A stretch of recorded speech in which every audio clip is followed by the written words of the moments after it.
for gender dysphoria.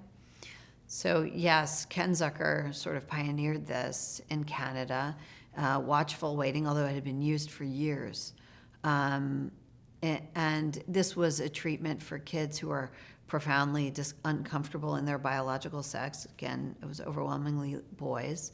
And what they would do was in therapy settings, those trained in gender dysphoria who would probe to see what else might be going on in a child's life, why they were so uncomfortable in their biological sex.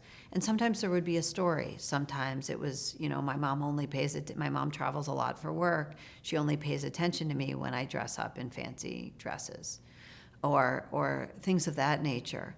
And the idea was to really see what was going on, but not go in with any predisposition about what the solution must be. Now, I interviewed Ken Zucker extensively.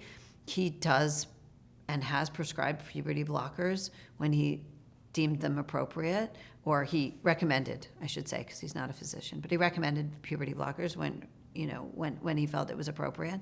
But certainly in a minority of cases, in many cases, what these kids needed was general therapy for all the things they were unhappy about, and the solution was not altering their bodies.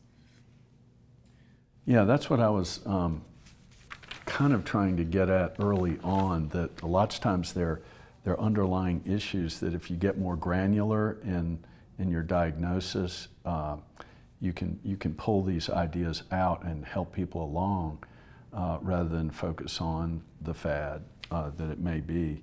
Or turn it into a psychosis. I mean, I would just say that the mind is incredibly complex. I mean, the brain is an overwhelmingly complex organism, right? And when a kid presents for therapy or an adolescent presents for therapy, there are truly I don't want to say limitless, but a uncountable number of things that might be going on and might be impacting the child. And when a therapist quickly pushes one option, which therapists have been doing in this country, which is you're trans, the mind also has the ability to grasp for a solution and not want to let go. We all sort of have that bias. We want a quick solution. And it's very easy to persuade an adolescent that this is the cure to all their problems.